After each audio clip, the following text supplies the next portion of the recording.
চলো আবার চলে আসলাম অনেক দিন পর একটা সুন্দর নতুন ভিডিও নিয়ে। আশা করি সকলে ভালো আছো এবং সুস্থ আছো। অনেক দিন থেকেই ঠিকঠাক করে কোনো ফটো কোনো ভিডিও আপলোড করা হচ্ছে না। এবার থেকে আবার আগের মতন কন্টিনিউ ফটো ভিডিও আপলোড হবে। এই কদিন একটু কাজের প্রেশার ছিল, যার ফলে তোমাদের সাথে ঠিকঠাক করে আমি কোনো ফটো ভিডিও শেয়ার করতে পারিনি। তো এবার থেকে আর সেটা হবে না, এবার থেকে আবার আগের মতন কন্টিনিউই হবে। তো আজকে আমি সুন্দর পাঞ্জাবিটার কলকা ভিডিওটা টিউটোরিয়াল শেয়ার করব তোমাদের সাথে। কীভাবে করেছি না করেছি সম্পূর্ণটা এই ভিডিওর মধ্যে থাকবে। তোমরা কিন্তু কেউ স্কিপ না করে সম্পূর্ণ ভিডিওটা দেখবে। আর যার যেখানে যা কোশ্চেন যদি করার থাকে অবশ্যই তোমরা সেগুলো আমাকে কমেন্ট করে বা মেসেজ করে বলতে পারো। আমি চেষ্টা করব সকলের এসএমএসের রিপ্লাই দেওয়ার। আর হ্যাঁ, তোমাদের সাথে আরেকটা কথাও শেয়ার করার ছিল। অনেক দিন থেকেই ভাবছিলাম বলবো বলে ওটা হচ্ছিল না। আমাকে অনেকেই ফেসবুকে মেসেঞ্জারে হাই হ্যালো এগুলো পাঠাও। প্লিজ তোমরা এই হাই হ্যালো না পাঠিয়ে আমাকে যার যা কোশ্চেন করার বা যার যেটা বলার সেটা আমাকে যদি ডিরেক্ট বলো তো খুব ভালো হয়। আসলে এই ফেসবুকটা যেহেতু পাবলিক প্ল্যাটফর্ম, তোমরা সকলেই জানো, তো সেই ক্ষেত্রে এখানে তো অনেক ধরনের মানুষ থাকে, সকলেই এসএমএস করে। এবার সকলেই ফার্স্ট হাই হ্যালোটাই পাঠায়। এবার কে দরকারে বলছে না কেউ নর্মালেই হাই হ্যালো বলছে বুঝে উঠতে পারি না। আর সবসময় সবার এসএমএস যে ওরকম ভেতরে ইনবক্সে ঢুকে গিয়ে চেক করব সেটাও সম্ভব হয়ে ওঠে না। তো কেউ যদি আমাকে কোনো কোশ্চেন করে তো তখন যখন আমি ওপরে স্ক্রোল করতে থাকি না, তখন চোখে পড়লে অটোমেটিক আমি তারটা রিপ্লাই দিয়ে দিই। এবার অত হাই হ্যালো তো সবসময় রিপ্লাই দেওয়া সম্ভব হয়ে ওঠে না।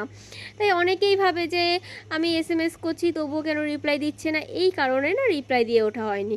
তো তোমাদের যদি কোনো জিজ্ঞাসা থাকে তোমরা হাই হ্যালো না করে আমাকে ডিরেক্ট সেই জিনিসটাই আমাকে জিজ্ঞাসা করতে পারো বা বলতে পারো। তাহলে দেখবে অবশ্যই আমি তোমাদেরকে রিপ্লাই করব। আমি চেষ্টা করি সকলের এসএমএসের রিপ্লাই করার, কিন্তু অনেক সময় হয়ে ওঠে না। এর জন্য সকলের কাছে আমি সরি বলে নিচ্ছি। দেখো, কথা বলতে বলতে পাঞ্জাবিটা কতটা এগিয়ে গেছে। আর এই পাঞ্জাবিটা ছিল আমার পয়লা বৈশাখের অর্ডার। ভাবো সেই কবে গেছে পয়লা বৈশাখ, আর আজকে আমি এটার ভিডিও আপলোড করছি। আসলে এই ভিডিও এডিট করা আর এই ভিডিওতে ভয়েস দেখা আমার কাছে একটা না যুদ্ধের সমান। অনেক সময় কী হয়, যখন সময় থাকে তখন হয়তো ভয়েস দিয়ে যাবো, পাশে কোনো আওয়াজ হয় তার জন্য দিয়ে উঠতে পারি না।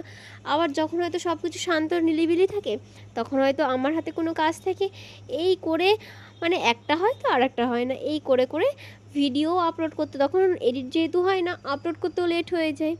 যাই হোক, আর একটা তোমাদের সাথে জিনিস আমি শেয়ার করব, যেটা হচ্ছে গিয়ে বলতে গেলে আমার ইনবক্স যেই কোশ্চেনটাতে সব থেকে বেশি ভরে থাকে যে আচ্ছা দি ভাই, তুমি যে পাঞ্জাবির ওপরে ডিজাইন করো তারপর তো নিশ্চয়ই ভাঁজ করে রাখো বা যাকে দাও তাকে তো নিশ্চয়ই ভাঁজ করে দাও, তখন সেই জিনিসটা গায়ের সাথে গায়ে একটা লেগে যায় না যে ভাঁজ করে রাখছো, ভাঁজটা অন্য ফেব্রিকের সাথে লেগে যায় না?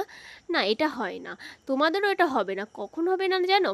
যখন এই যে ফেব্রিকটা যে আমরা ইউজ করি, তো সেই ফেব্রিকটার মধ্যে তুমি ধরো একটু জল বা মিডিয়াম যখন ইউজ করে একটু লিকুইড ফর্ম করে নেবে, তখন সেই জিনিসটা হবে না। আর যখনই তুমি এই জিনিসগুলো ইউজ না করে ডাইরেক্ট তুমি অ্যাপ্লিকেশন করবে আর সেই জিনিসটা যখন ঘন থাকবে গাঢ় থাকবে তখন এই সমস্যাটা হবে।